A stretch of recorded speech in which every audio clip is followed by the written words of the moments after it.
Hi everyone, Daryl here, and this is Rong Yao. Okay, so I've got Rong Yao, my friend here, Rong Yao. Hello. He's a PMC. So later Rong Yao will elaborate what is a PMC.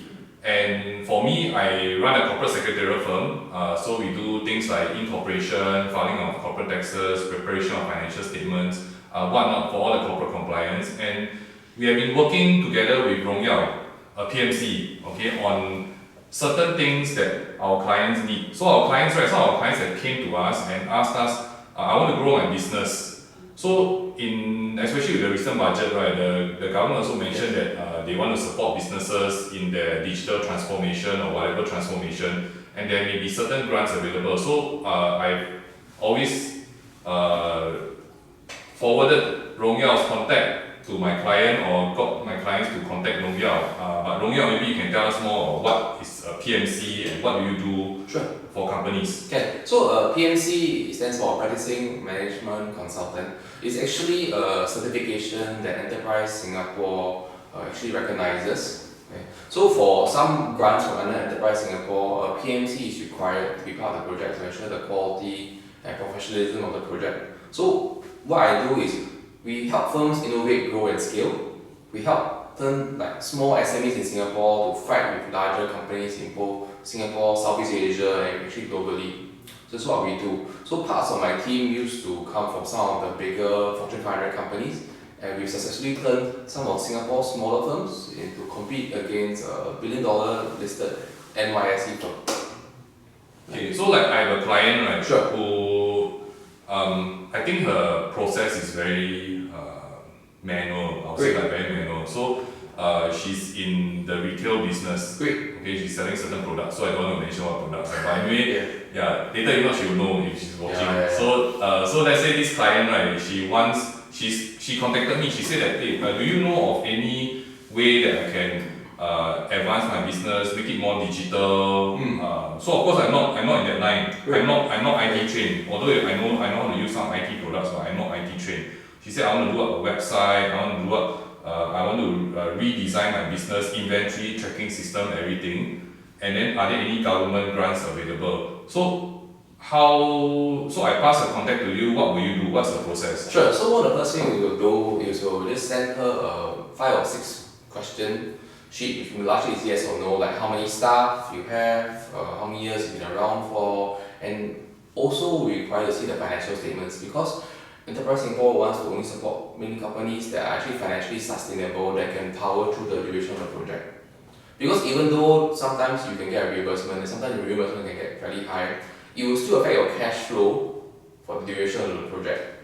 Okay, so let's say for example the project is 100,000, let's just say 100,000. Okay, you get up to 80% subsidy, which means that your net expense is 20,000. But you still need to pay the full project 100k before you get your 80k reimbursement. So you need to go to manage your cash flow during the period. So oftentimes what happens is since Daryl is the corp set and knows the accounts for the client, then I will work with Daryl to ask, can they financially sustain this period of the project? Okay. So that means if the company is like brand new setup, not possible. I would say brand new setup is tough and a lot more challenging. Okay. It's often done on a case by case basis. Okay. So, but if you have a brand new setup, you must be able to justify why you're financially viable because you could have a lot of working capital. Okay. You have a lot of money in your bank accounts, and all this will be clearer once we see the financial statements with your permission, of course. Okay. So basically, if you can afford it, you can afford the project. Yes. After you finish the project, then the government will pay you back. So largely it's a few things. So number one, whether or not you can afford the project with the cash flow. Number two, whether the project actually makes sense and does it really give the key gains to both your company and to Singapore. Okay. So it must make more sense. So imagine it that the Singapore government is investing in your company. Many investors require ROI, but the ROI doesn't necessarily mean money, but it could be jobs created and many other factors. So there are a few key factors involved here. Okay, so what do you think is the main intent of the government supporting all this? They really want to help Singapore firms grow, transform and hire and create more jobs. Okay. And to benefit the Singapore economy and to grow the next successful entrepreneur. Okay.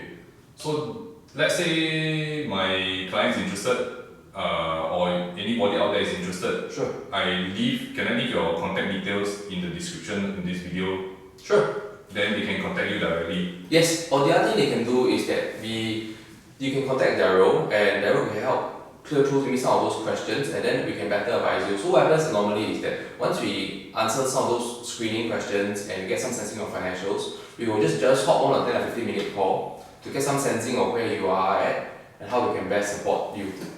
Okay, so one of the more popular grants to help companies transform is the EDG. Yes. So maybe you can just briefly in about 2 or 3 lines explain what is EDG. Then I think moving forward, right, in the future video we'll go more in depth into EDG. Okay. So EDG stands for Enterprise Development Grant.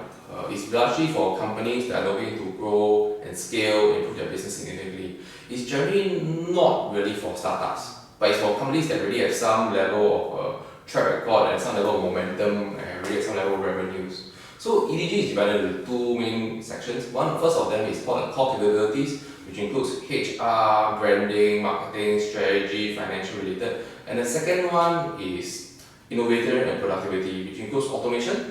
So includes process redesign. So this could include build ERP, build marketing automation, build various e-commerce related functions and sites.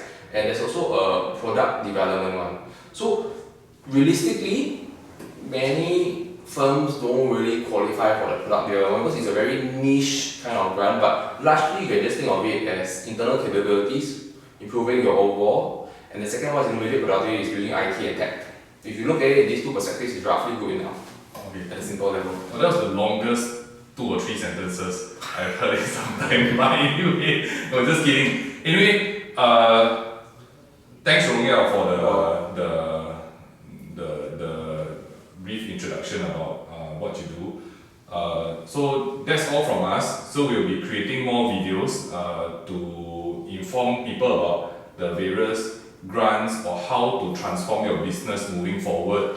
Okay, and we'll be putting that on YouTube. So do subscribe to our channel, and I'll have more videos with Rong Yao around.